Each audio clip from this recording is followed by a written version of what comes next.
रंगरेषांचं जग. साधना बहुळकर यांची नेहा खरे यांनी घेतलेली मुलाखत आता आपण ऐकूया. आपल्यापैकी प्रत्येकाच्या आयुष्यात रंगांचं स्थान हे फार महत्त्वाचं असतं.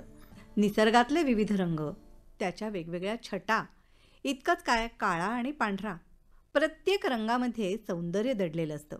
चित्रकार आपल्या कुंचल्यातून, कल्पनाशक्तीच्या बळावर त्यातून आकार आणि भाव याला जिवंत करत असतात. रंग आणि रेषांच्या माध्यमातून एक वेगळं जग चित्रकार निर्माण करत असतात. आणि या जगाची सफर शब्दांच्या माध्यमातून घडवणाऱ्या साधना बहुळकर यांना आज आपण आमंत्रित केले. साधनाताई, नमस्कार. नमस्कार. साधना बहुळकर या चित्रकला आणि शिल्पकला विषयक लेखन गेली 40 वर्ष करत आहेत. जे स्कूल ऑफ आर्ट्सच्या त्या 1979 सालच्या विद्यार्थिनी. फिल्म डिव्हिजनच्या कार्टून फिल्म युनिटमध्ये त्यांनी 9 वर्ष नोकरी केलेली आहे. 1982 ते 2006 पर्यंत चित्रकलेचं अध्यापनही त्यांनी केलेलं आहे. आणि त्यांच्या चित्रकलाविषयक लेखनाची सुरुवात मात्र शिक्षण संपल्याबरोबर लगेचच 1980 सालापासून झालेली आहे. वेगवेगळ्या नियतकालिकातून, वर्तमानपत्रातून त्या सातत्याने लिहित आहेत. चित्र आणि शिल्पकलेतलं प्रकल्पात्मक आणि संशोधनात्मक लेखन यातही त्यांचा सहभाग आहे. माधव सातवळेकर यांच्यावरलं चित्रायन हे त्यांचं पुस्तक प्रकाशित झालं. महाराष्ट्र साहित्य परिषदेच्या 2010 मध्ये प्रसिद्ध झालेल्या खंड 7 भाग 2 या दस्तऐवजीकरणाच्या प्रकल्पातही त्या सहभागी होत्या. मुंबईच्या एशियाटिक सोसायटीने 2015 मध्ये कला विषयासाठी सुरू केलेल्या फेलोशिपच्या त्या पहिल्या मानकरी आहेत. बॉम्बे स्कूल परंपरेतील स्त्री चित्रकार हा विषय त्यांनी यासाठी निवडला होता आणि तोच पुस्तक रूपाने प्रकाशितही झाला. आर्ट सोसायटी ऑफ इंडियाच्या कार्यकारिणीमध्ये त्या 2015 ते 2021 अशी 7 वर्ष सक्रिय होत्या. कला पुस्तकांचा परिचय करून देणारी सूची, कॅटलॉगिंग यातही त्यांनी काम केलेलं आहे. राज्य, राष्ट्रीय आणि आंतरराष्ट्रीय पातळीवरील सन्मानित चित्रकार शिल्पकारांची नोंद कॅटलॉगमध्ये घेण्याची प्रथा ही साधनाताईंनी सुरू केलेली आहे. चित्रायन या त्यांच्या पुस्तकाला कोमसापचं पारितोषिक मिळालेलं आहे. कलावर्त कलान्यास या उज्जैनच्या संस्थेकडून चित्रकला विषयक लेखनातील योगदानाबद्दल राष्ट्रीय वर्णपट पुरस्कार 2006 ने त्यांना सन्मानित करण्यात आले. बॉम्बे स्कूल परंपरेतील स्त्री चित्रकार या त्यांच्या पुस्तकाला पुण्याच्या महाराष्ट्र साहित्य परिषदेचा कृष्ण मुकुंद पुरस्कार लाभलेला आहे.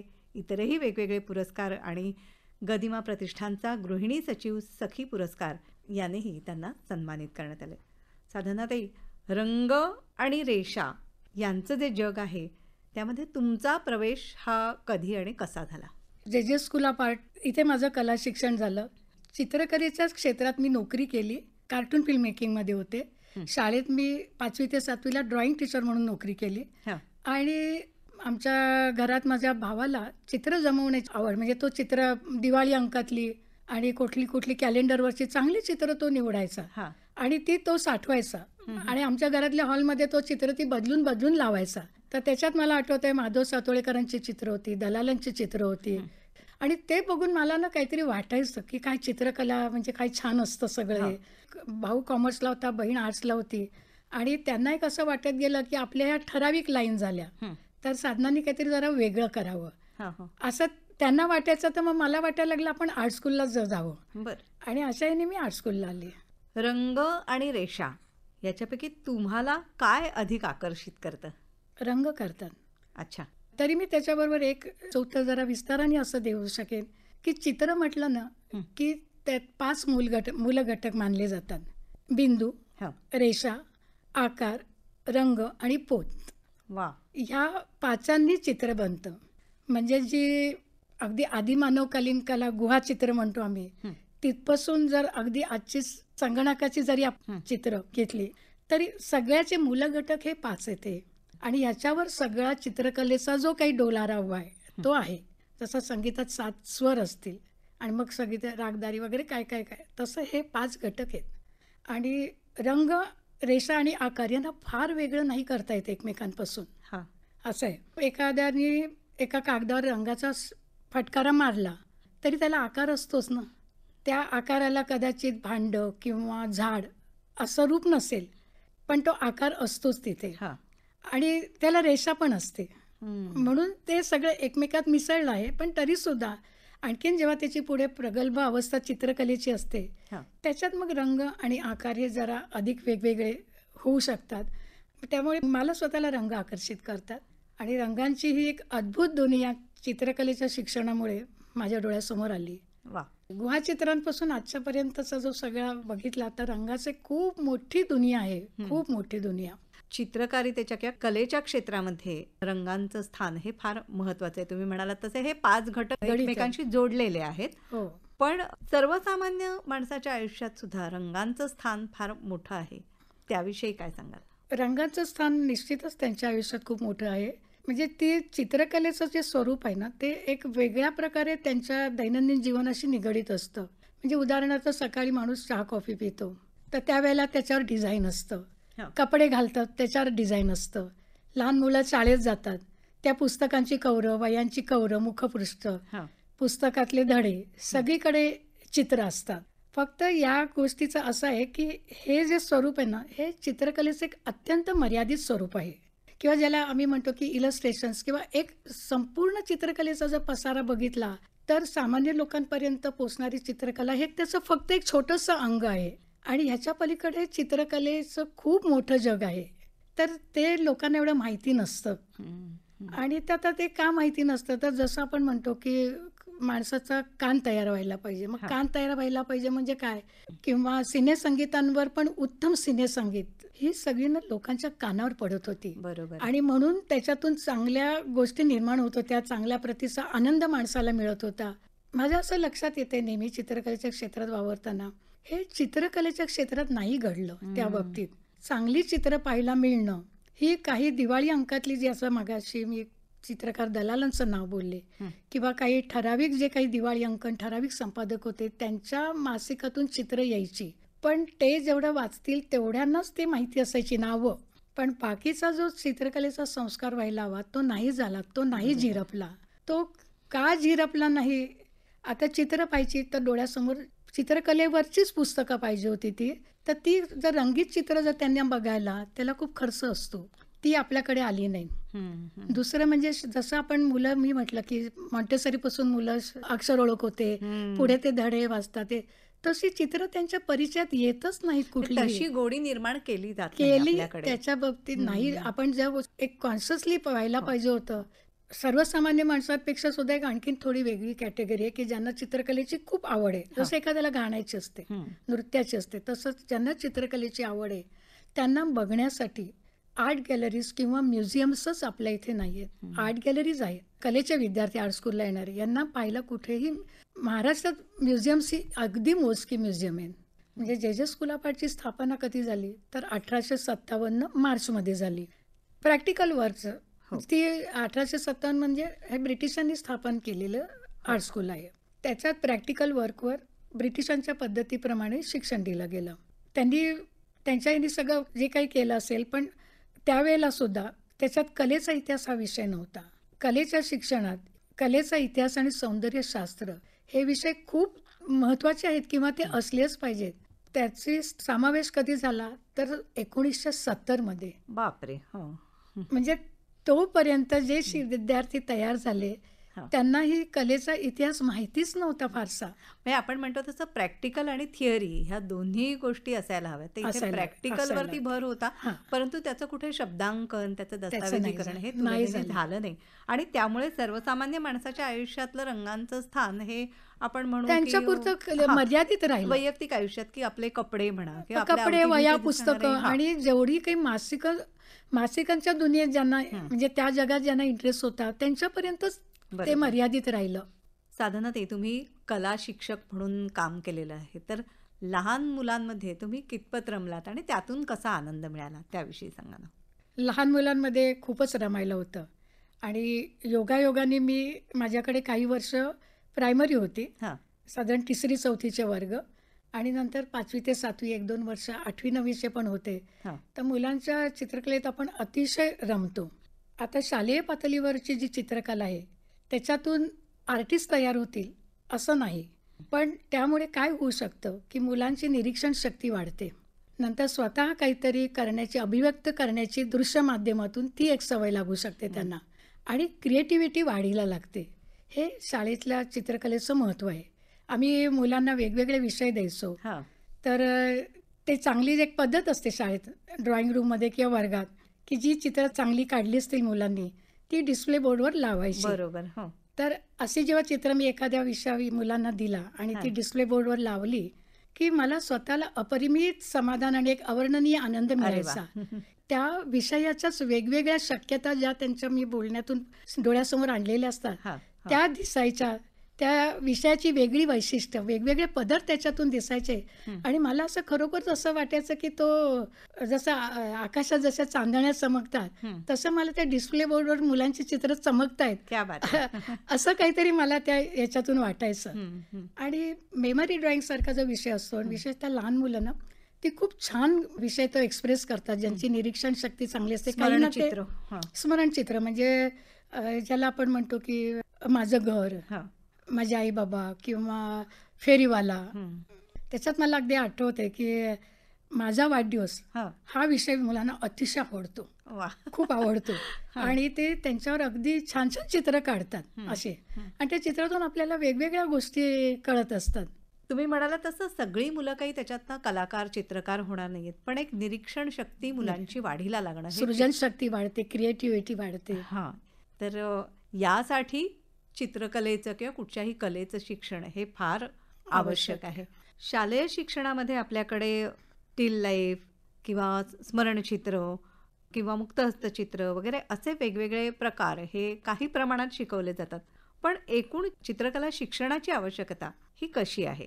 शाळेतच ड्रॉइंगच्या परीक्षा दिल्या जातात बघा, ग्रेड हो. एक्झाम. तर ग्रेड एक्झामचा अभ्यास हा थोडा वेगळा असतो, शाळेतल्या याचा थोडा वेगळा असतो. हां. आणि ते असणं पण स्वाभाविक आहे. ग्रेड परीक्षेचा जास्त ज्यांचं चांगलं आहे किंवा ज्यांना जास्त सुधारायची असते, हां, हां. आणि ती एक विशिष्ट पद्धत असते. एलिमेंटरी आणि इंटरमिजिएट. इंटरमिजिएट. आता अलीकडे म्हणजे चित्रकलेच्या शिक्षणात नेहमीच थोडे बदल केले जात असतात. तर अलीकडे मी असं ऐकलंय की त्याच्यातून मुक्तहस्त नावाचा विषय काढून टाकलेला आहे, ज्याला फ्री हँड ड्रॉइंग म्हणतात. तर तो काढून टाकलेला आहे. आणि तो काढून खरं टाकायला का नको याचं कारण सांगते. तर आर्ट सोसायटी ऑफ इंडिया संस्थेचं मी काम करत होते. आणि जेव्हा त्या संस्थेची 125 झाली त्यावेळेला मी त्यांची सगळे कॅटलॉग बघून एक स्वातंत्र्यपूर्व काळातला लेख लिहिला होता. तर त्या कॅटलॉगमध्ये एका ठिकाणी असा उल्लेख होता की शाळेतलं फ्री हँड ड्रॉइंग हे भारतीय कलेची मूलतत्व शिकवणारं आहे. आणि ते म्हणून शाळेच्या याच्यात आम्ही घालत आहोत, असे उल्लेख आहेत. आणि त्यावेळेला मला ते एकदम लक्षात आलं, कारण मी आता शाळेच्या नोकरीत नाहीये, कानावर आलं ठीक आहे, पण विषय हा रहित केला. पण मला एकदम लक्षात आलं की जी आपल्याच्या जी लय असते, म्हणजे आता साधारणपणे याकरता मी सगळ्यांना एक कॉमन उदाहरण नेहमीच देते की तुमच्या डोळ्यापुढे अजिंठा वेरूळची चित्र असतात आणि मिनिएचरची काही चित्र असतात. ही आपली भारतीय कला. बरं. तर त्याच्यात जी एक लय आहे, दोन बाजू समतोल असणं, ह्या ज्या गोष्टी आहेत, मुक्तहस्तमध्ये ती लय असते. आणि ती मुलांच्या माहिती होते, त्यांना ती झिरपते. पण काय झालं की हे इतिहासच आम्हाला माहिती नाही, त्याचा हेतूच माहिती नाही. आणि आता मला असं तीव्रतेने वाटतं की त्याच्याकरता काहीतरी करून तो विषय पुन्हा आला पाहिजे. कारण आपण जे वस्तुचित्र किंवा जे निसर्गचित्र जे काही असतं, तर ते थोडेसे आपल्याकडे जी ब्रिटिश अकॅडमिक पद्धत जे स्कूलमध्ये होती त्याचंच ते एक प्राथमिक स्वरूप असतं. बरोबर. पुढच्या अभ्यासाचं. भारतीय कलेचं जे सांगतं आहे की ते मुलांच्यात कुठेतरी झिरपू दे, त्यांच्या हातातून ते उमटू दे, असं मला वाटतं. खूप छान. साधनाताई, तुम्ही स्वतः चित्रकार म्हणून जे स्कूल ऑफ आर्ट्समधून तुम्ही शिक्षण घेतलं आणि त्यानंतर मात्र कला आस्वादक, अभ्यासक आणि समीक्षक, चित्रकलाविषयक लेखन करणाऱ्या लेखिका, हा तुमचा प्रवास कसा घडला? म्हणजे कॉलेजमधनं बाहेर पडताना तुमचं एकीकडे लेखन सुरू झालं होतं, हो, पण त्याला गती कशी मिळाली? जे स्कूलमध्ये जे काही मी शिकले, प्रॅक्टिकल वर्क जे आम्हाला स्वतःला करायचो आम्ही, आणि कलेचा इतिहास आणि सौंदर्यशास्त्र, आणि त्यामुळे जे काही माझ्या नजरेसमोर आलं तर ते माझ्याकरता इतकं अद्भुत होतं, कल्पनेच्या बाहेर होतं. आणि मी अत्यंत भारावले होते त्या कला शिक्षणाने. आणि मला असं वाटायचं की हे जे मला आता सगळं माहिती आहे हे बाहेर कोणाला माहिती नाही आहे, म्हणजे कोणाला, म्हणजे सामान्य लोकांपर्यंत हे पोचतच नाही आहे. तर हे जे इतकी अफाट दुनिया आहे, जसं मला प्रत्येक वेळेला वाटायचं, जसं साहित्यात पुस्तकं होतात, संगीतात कॅसेट असायच्या, रेकॉर्ड्स असायच्या, हे सगळं जसं तसं आमच्या चित्रकलेत नाही. आणि हे सगळं चित्रकलेचं जग लोकांपर्यंत पोचलं पाहिजे. मग त्यांना चित्राची वैशिष्ट्य कळलीच पाहिजेत असं काहीतरी मला वाटायचं. कुठे चित्र प्रदर्शनं बघून आले की मी घरी बोलायचे की आज मी चित्र प्रदर्शन बघितलं किंवा आज आम्हाला कॉलेजमध्ये असं एक आर्टिस्ट असं शिकवला, त्याची अशी अशी वैशिष्ट्य आहेत. तर ती जेव्हा मी घरी सांगायचे ना त्यावेळेला माझी मोठी बहीण मला म्हणायची की अगं तू सगळं इतकं चांगलं सांगतेस तर तू लिहायला लाग ना. कारण ती त्यावेळेला नाटकांवर परीक्षणं लिहायला लागली होती. माझ्या बहिणीचं नाव विनया खडपेकर आहे. ती त्याला नाट्य परीक्षणाची तिची सुरुवात झाली होती आणि मी माझ्या कोणी मैत्रिणींना किंवा कोणी माझ्याकडे शेजारचं किंवा नात्यातले लोक म्हणायचे अगं तुमचं दाखव ना चित्र. मग मी दाखवताना त्यांना नेहमी असं एक्सप्लेन करत असायचे की असं तसं वगैरे. तर ते सगळेजण मला म्हणायचे की आता ना तू सांगितल्यावर आम्हाला ही चित्राचं तुझ्या म्हणजे माझ्या किंवा कोणाचे अर्थ ते कळतं. तर ते सगळ्या बहिणीच्या लक्षातून तिनं मला आग्रह केला की तू लिही, तुला जमेल. असं करता करता मी लेखनाकडे आपण काहीतरी आपण करूया असं वाटतं. शिक्षण संपल्यावर आता काय करूया, तर मग मी लेखनाकडे म्हणजे जहांगीर आर्ट गॅलरीला गेले. तिथले जे काही प्रदर्शन होतं ना त्या प्रदर्शनांवर मी लिहिलं आणि तो घेऊन मी लोकसत्तेत गेले आणि म्हटलं की मला लिहायचं आहे आर्टवर, हे मी प्रदर्शनावर लिहिलं आहे.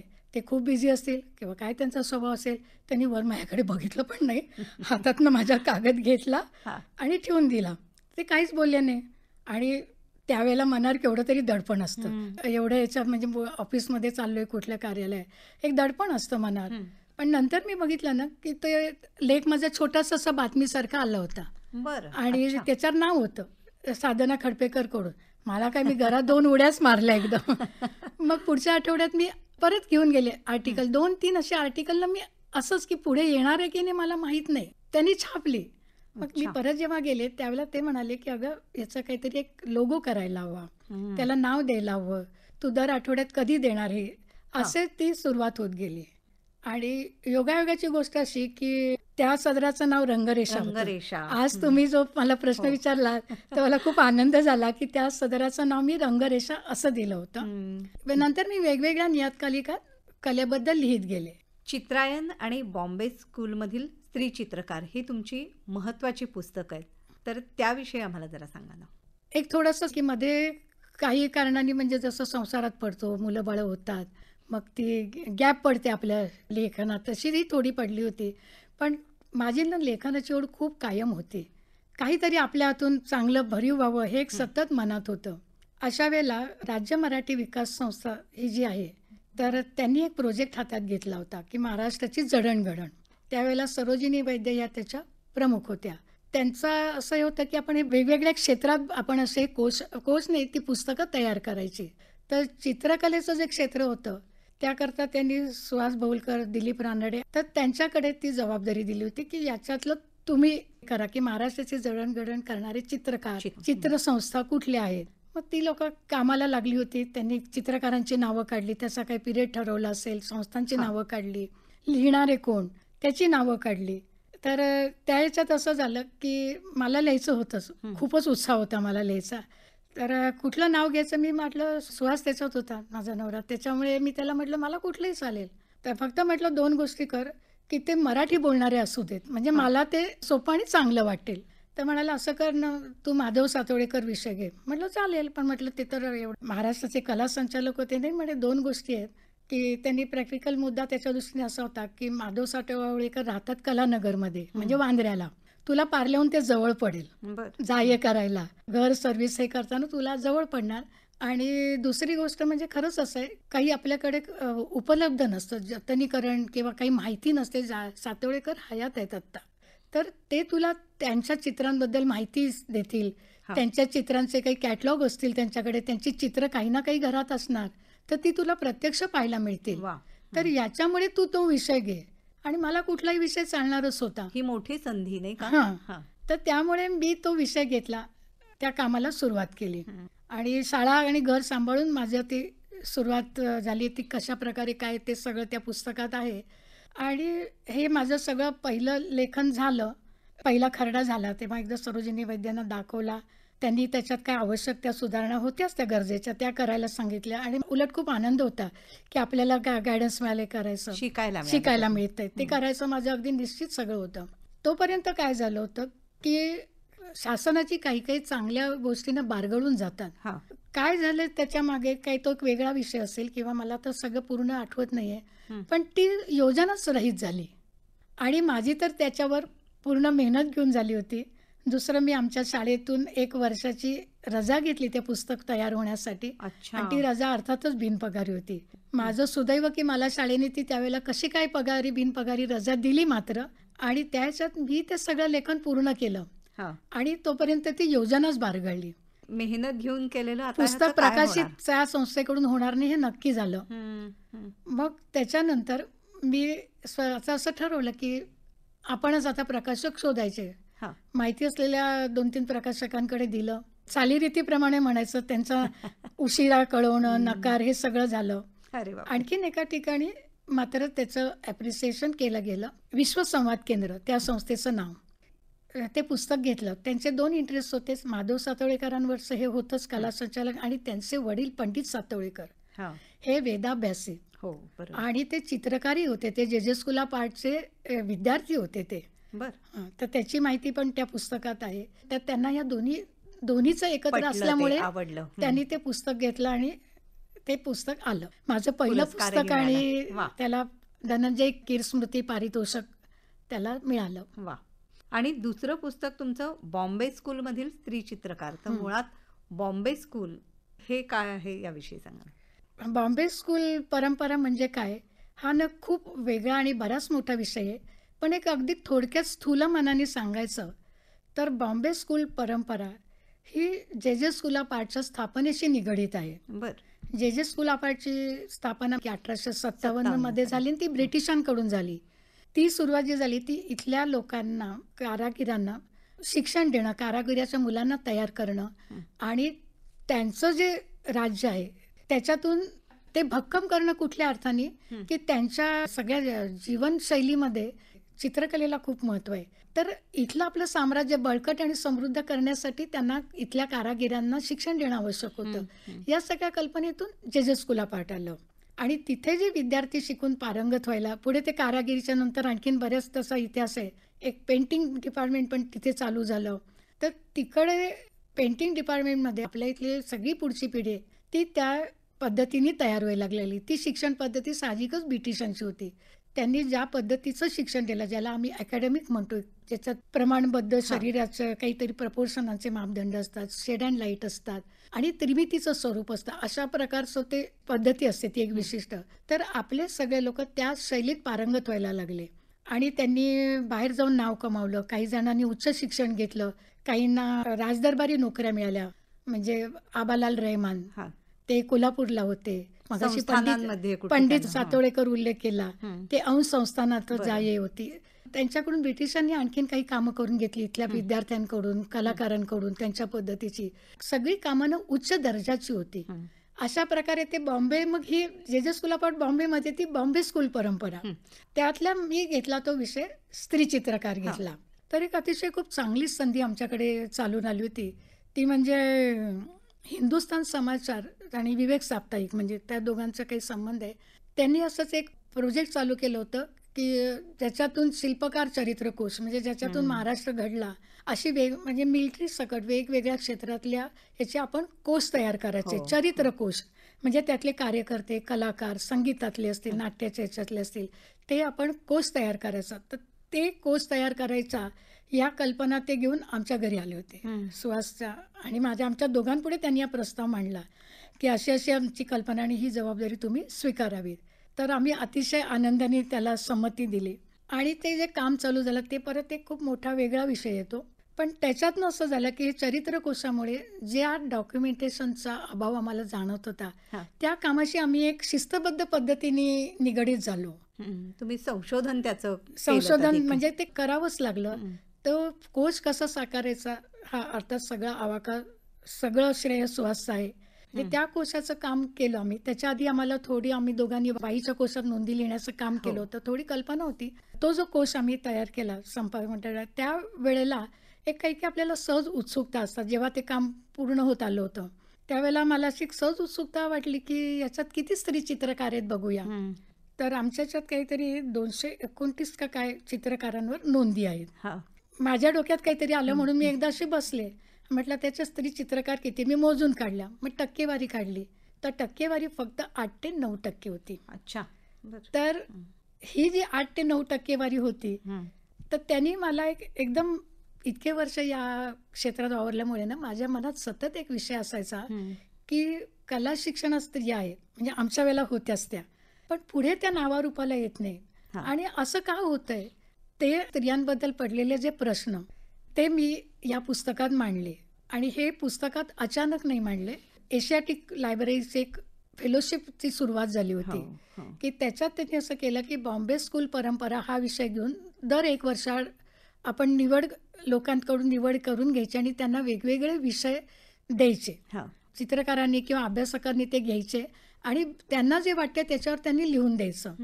तर तो जेव्हा विषय डोळ्यापुढे आला, म्हणजे ती एक फेलोशिप, तेव्हा मी असं ठरवलं की आपण हा विषय घेऊया, स्त्री चित्रकार. बरं. आणि त्याच्यातून आपल्या प्रश्नांची उत्तरं आपल्याला मिळतील. आम्हाला काही चित्रकारांची फक्त नावं सांगाल का, उदाहरणादाखल? मी जेव्हा हे प्रोजेक्ट घेतलं हातात की हे करायचं ठरवलं, त्यावेळेला माझ्या डोळ्यापुढे 2 नावं होती, अंबिका धुरंधर आणि अंजेला त्रिंदाद. चित्रकार धुरंधरांची अंबिका धुरंधर ही मुलगी. बरं.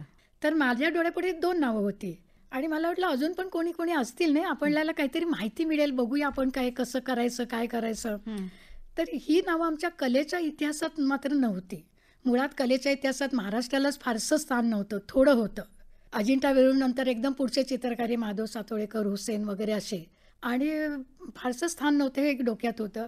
आणि स्त्री चित्रकारांची तर कुठलीच नावं नव्हती. आणि ही जी नावं ऐकली ती मी प्राध्यापकांशी बोलताना, कलेचा इतिहास आम्हाला भागवतबाई, रजनी हेबर शिकवायच्या, त्यांच्याकडूनही आम्ही फक्त ऐकली होती, पण त्यांची चित्रं पाहिली नव्हती, त्यांच्याबद्दल काही माहिती नव्हती. तर मला असं वाटलं की या 2 चित्रकर्तींची मी माहिती मिळवेन, काय पुष्कळ पुस्तकं बघू, काहीतरी असेल, आपण चित्र शोधू. तर ह्या 2 जणींची मी नावं माझ्या डोळ्यापुढे निश्चित केली.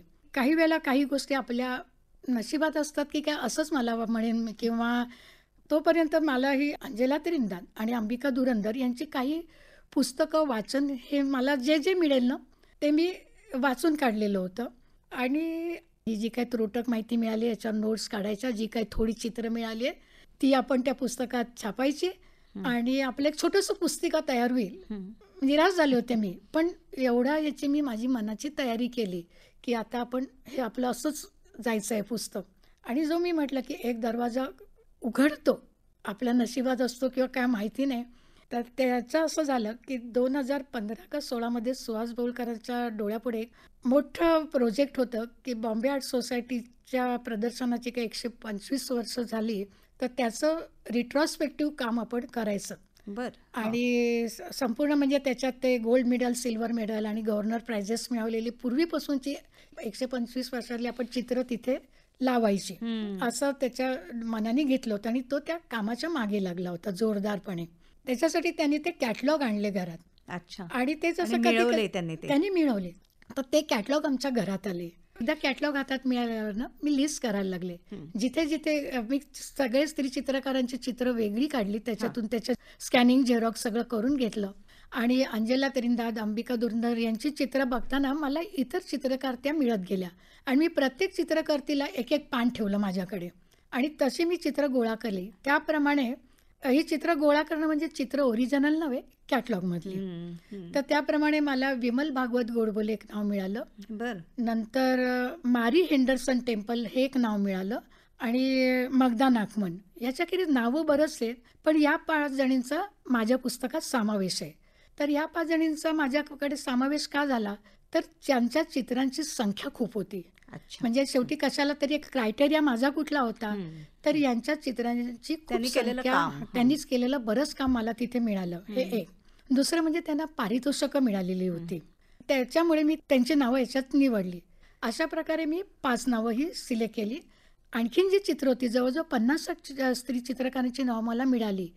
तर ज्या चित्रकर्तींची चित्र कॅटलॉगमध्ये छापली गेली तेवढी चित्र मी या पुस्तकात ती नावं घेतली. म्हणजे ह्या 5 जणींना तर केंद्रस्थानी ठेवून बाकीच्या 50-60 जणींचा एक वेगळा सेक्शन केला. किती कष्टदायक आहे हे. खूप कष्टदायक आहे.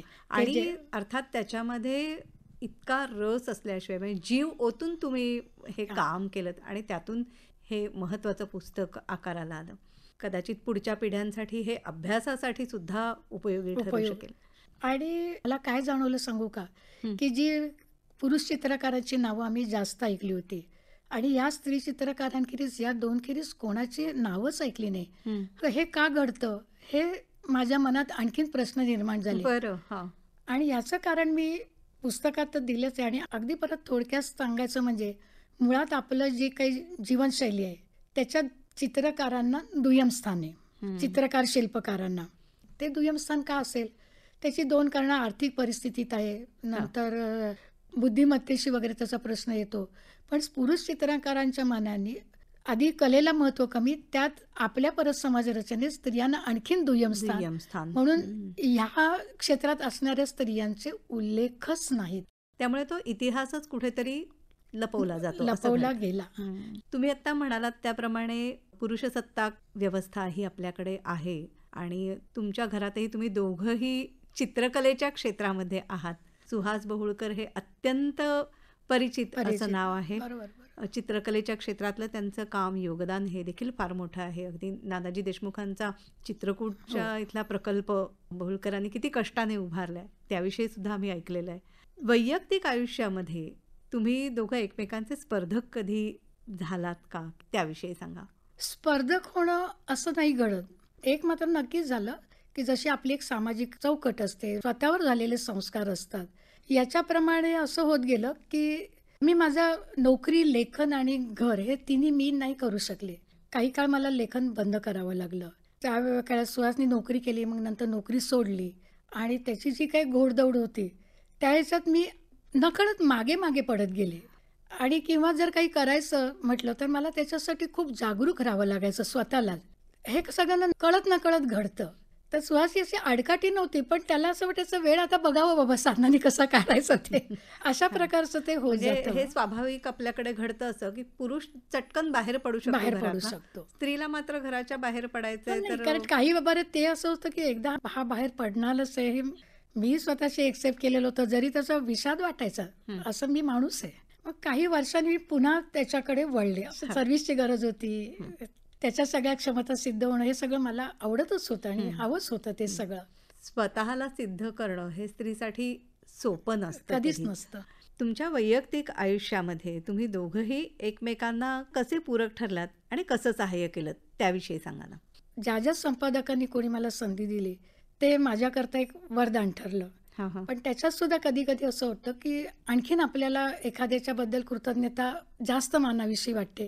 तर मी अंतर्नाद मासिकाचा उल्लेख करीन. बर. की अंतर्नाद मासिकात या प्रकारचं लेखन मी केलं की मुखपृष्ठावर एक चित्र द्यायचं आणि त्याच्या आतमध्ये त्या चित्राचं ॲप्रिसिएशन लिहायचं. बर. आणि मगाशी तुम्ही जे एक म्हणालात त्या मासिकाच्याच निमित्ताने मी सांगते की तुम्ही दोघं एकाच क्षेत्रातले, काही मनात साहजिक येतं की काही तुम्हाला प्रॉब्लेम आलेत का किंवा काय, किंवा मागे पडणं म्हणजे काय होतं. तर अंतर्नाद मासिकातल्या संपादकांना चित्रकलेचं सदर चालू करायचं होतं. अर्थातच ते सुहासला अप्रोच झाले. साहजिक आहे, त्याचं नाव जास्त होतं. तर सुहासला वेळच नव्हता बिलकुल. त्याच्यामुळे त्यांनी असं त्यांच्याकडे सांगितलं की साधना पूर्वी लिहित होती, तर तिला आता परत लिहायची इच्छा आहे, आम्ही हे सुरू करतो सदर. आणि ते म्हणाले की हरकत नाही, तुम्ही दोघं मिळून सुरू करताय तर चालेल. आणि मी ते स्वीकारलं, कारण मला लिहायचं होतं. म्हणजे मग त्यावेळेला चित्र एक वर सुहास निवडायचा आणि मग मी त्याच्यावर लिहायचे भाष्य तुम्ही करायचं. म्हणजे सुहास चित्र कुठल्या निवडायचं, कोणाला सुहासने असं थोडं केलं. मग मला वाटतं त्या संपादकाने विश्वास आला असेल काय. नंतर मी दोन्ही करत गेले, चित्रही मी निवडत गेले, मी लिहित गेले. आणि ते जे एक सदर चालू झालं तर मी अंतर्नादमध्ये मला वाटतं मी 2दा किंवा 3दा सदर लिहिलं आणि 2012च्या आसपास काहीतरी. आणि त्यावेळेला सदरा म्हटलं की त्याला एक नाव द्यावं लागतं. तर त्यांनी मला नाव सुचवलं की चित्रसंवाद. आणि ते चित्रसंवाद नावाने माझ्या स्वतः जसं त्या कोशाच्या कामाने खूप फरक पडला. एक व्यवस्थित संशोधनाला जी एक दिशाच मिळाली त्यावेळेला की चरित्र म्हणजे काय लागतं. याने काय झालं की ती जी एक चौकट होती त्याच्यापेक्षा एक वेगळं मला मिळाला. चित्राशी माझा संवाद चालू झाला आणि त्याच्यात खूप लवचिकता आली. मग त्या चित्राचं मूळ काय, गाव काय, चित्रकाराला काय वाटलं, या असे बऱ्याच गोष्टी त्या चित्रसंवादमधून मी व्यक्त करायला लागले. आणि ते सदर लोकांना खूप आवडलं. म्हणजे लोक उत्सुकतेने त्याची वाट बघायला लागले. तर तो चित्रसंवादामध्ये मला त्यांनी एक खूप चांगला हा दिला की स्वतःची आपल्या ज्या जाणीवा वाढतात ज्याच्यामुळे, समृद्ध होता. तर ते माझं एक त्या बाबतीत झालं. आणि नंतरही त्या एक आम्हाला ना दोघांना हक्काचं प्लॅटफॉर्म मिळत गेला. म्हणजे सुहासजींच्या बरोबर तुम्ही दोघांनी मिळून असे वेगवेगळे प्रकल्प केलेत आणि त्यातूनही तुम्ही दोघं व्यक्त होत राहिलात. तुमची आणि त्यांची भेट कशी घडली आणि तुम्ही एकमेकांचे मित्र होतात, शिक्षक विद्यार्थी की कसं? दोन्ही आहे. हां. जेजे स्कूल ऑफ आर्टमध्ये मी एलिमेंटरीला होते. म्हणजे एलिमेंटरी म्हणजे पेंटिंगमधलं ते पहिलं वर्ष असतं. तर त्यावेळेला सुहास शेवटच्या वर्षाला होता, डिप्लोमाला 4थ्या वर्षाला होता. तर एलिमेंटरीला आमची ट्रिप गेली होती, स्टडी टूर असते, लाँग टूरला गेली होती. त्या लाँग टूरहून आम्ही जेव्हा परत आलो तर लाँग टूरला सुहास आणि त्याचे जे काही मित्र होते तर सिनियर स्टुडंट, त्या सगळ्या सिनियर स्टुडंटकडे ज्युनियर स्टुडंटचं सगळं लक्ष असतंच ना, की ते काय करतायत, सगळी एक कायमच असतं. तसं त्यांचा ग्रुपनं खूप धमाल करायचा आणि तितकीच उत्तम चित्र काढायचा. अच्छा. आणि एकदा टूर झाली की एक पद्धत असते आर्ट स्कूलमध्ये की ती टूर झाली की त्या टूरचं वर त्या चित्रांचं एक्झिबिशन केलं जातं क्लासच्या रूममध्ये, म्हणजे स्टुडिओज ते असतात आमच्या. तर त्या स्टुडिओमध्ये आमच्याच वर्गात त्यावेळेची ती लावली गेली. तर सुहास आणि माझा एक कॉमन मित्र गजानन सकपाळ, तो आणि मी ना चित्रांवर बोलायचो. हे लँडस्केप चांगलं आहे, ते लँडस्केप चांगलं आहे, मग याच्यात ते वैशिष्ट्य, त्याच्यात ते वैशिष्ट्य. जवळ जाऊन आम्ही नावं बघायचो. तर ती चित्र बऱ्याचदा आम्हाला दोघांनाही जी आवडलेली असायची ती चित्र सुहास बौळकर, प्रमोद गुरुजी आणि काय श्रीकांत जाधव, अशी एक 5-6 नावं मला आत्ता म्हणजे त्यातली एक 2-3 आठवली. तर ती नावं त्याच्यात असायची. आणि मग मला आठवलं हे तर किती मुलं धमाल करायची कॉलेजच्या ट्रिपला, पण त्यांचं वर्क तेवढं माहीत नव्हतं मला.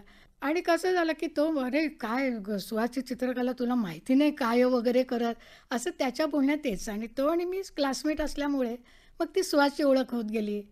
पुढे नंतर असं झालं, आम्ही 2nd का 3rd इयरला असताना सुहासचा डिप्लोमा झाला आणि तो आमच्याच वर्गाला तो फेलो म्हणून शिकवायला आला. तोपर्यंत सुहासचं ग्लॅमरच माझ्या मनात होतं की इतका चांगला चित्रकार आणि खूप मजा करायचा, खूप लाईटली विनोदी बोलायचा. त्याच्यामुळे मला असं एक सुप्त आकर्षण बहुतेक असं ते निर्माण झालं. आणि माझं कायम त्याच्या चित्रकलेकडे, त्याच्याकडे एक त्या वयानुसार असेल की लक्ष जात राहील, आकर्षण जातं. हे तो आम्हाला शिकवायला आल्यामुळे माझी आणि त्याची मैत्री वाढली. नंतर आता आम्हाला शिकवताना सगळे सर नेहमी सांगतात की तुम्ही जहांगीर आर्ट गॅलरीला जा, तिथली प्रदर्शनं बघा, कुठली बघा. तसं सुहासही मला सांगायचा. मग काही वेळेला मैत्रिणी बरोबर असायच्या, आम्ही ग्रुपने जायचो. सुहास आणि मीच जायचो कधी मुद्दाम असं व्हायचं, कधी नकळत व्हायचं. पण असं एक ते रंगांचं वेगळं आणि कधी सुहास सांगायचं. पण मला ना त्याच्या सहवासात ते जास्त कळत जायचं समोरचं चित्र. आणि मग मला ती प्रदर्शनं किंवा चित्र बघण्याची पण ओढ जास्त वाटायची आणि त्याचे कलेचे संस्कार माझ्यावर होत गेले. अशामुळे तो मित्र, शिक्षक म्हणजे तो माझ्याच वर्गाला काहीतरी 2 वर्ष शिकवायला आला म्हणून तो माझा शिक्षक. असं ते होत गेलं आणि मग ते वाढत गेलं. मी मग 1984 मध्ये आम्ही विवाहबद्ध झालो. एकमेकांच्या कामात जितकी होईल तशी मदत केलेली आहे. एकूण मात्र कलेत तुम्ही म्हणाल तर माझं लेखन, चित्रकार नवरा असणं, त्याच्यामुळे जी काही वेगवेगळी मंडळी घरात आली, हे एक सगळं खूप समृद्ध असं जीवन वाटायला आलं माझ्या. वा. आता अगदी शेवटचा प्रश्न, आपल्या सर्वसामान्य श्रोत्यांना या रंगांच्या, रेषांच्या जगाविषयी तुम्ही काय सांगाल? रंग रेषांच्या जगाचं मला एवढंच वाटतं की चित्रकलेचा प्रसार खूप व्हायला हवा, ती समृद्ध व्हायला हवी. म्हणजे सामान्य लोकांनी याच्याकडे वळायला पाहिजे. जेव्हा आम्ही विद्यार्थी होतो म्हणजे 1980-90च्या पेक्षा आता हे विषय तर 2000 नंतर चित्रकलेवरची खूप पुस्तकं आली आहेत, ती त्यांनी बघावीत. हे कोर्स आलेले आहेत, त्याच्यातून मराठी कलेवर आम्ही भर दिलेला आहे किंवा भारतीय कला. पाश्चात्य कलेवर खूप उपलब्ध आहे हो. आपल्याकडे आपण नुसतं म्हणतो की पाश्चात्याच्यात बघा कसं मिळतं, पण आपण त्या दृष्टीने प्रयत्न केले नाही. पण आता ते व्हायला लागेल. म्हणजे सुहासने केले आहेत, अजून चिन्ह मासिकाचा मी उल्लेख करीन, ते वेगवेगळ्या प्रकारे सामोरे जात आहेत त्याच्या. पण आता बरेच अंक निघतात, हे तीच लोकांनी वाचावीत, बघावीत, आर्ट गॅलरीजना वाचावं. आणि सामान्य लोकांपेक्षा मी ना चित्रकार जे विद्यार्थी आर्ट स्कूलला जात आहेत त्यांच्याकरताही जास्त सांगेन की त्यांनी ही पुस्तकं बघावीत, लेख वाचावेत, आर्ट गॅलरीजला जात राहावं. विशेषतः माझा विषय स्त्री चित्रकार होता, तर मी स्त्रियांना कला विद्यार्थिनींना सांगेन की कलेची पुढची निर्मिती ही त्यांच्या आयुष्याच्या केंद्रस्थानी येऊ दे. त्याच्यासाठी त्यांना जे जे करायचे त्यांनी ते करायचं. आणि सगळ्या गोष्टी तुम्हाला आयुष्यात नाही मिळत, तर त्याच्याकरता काही बाकीच्या गोष्टी ह्या गौण ठरवायच्या. पण काही जर गोष्टीला आपण कमी महत्त्व दिलं, सांसारिक, कौटुंबिक, काही, सगळ्या नाही मी म्हणत.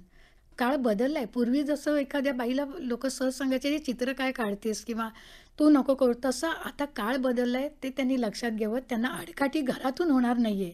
त्यांनी त्याचं हे नीट स्वतःचं पण चांगली प्रॅक्टिस केली पाहिजे, सराव ठेवला पाहिजे, चांगली चित्र काढली पाहिजेत. अशा प्रकारे मी सांगेन ते.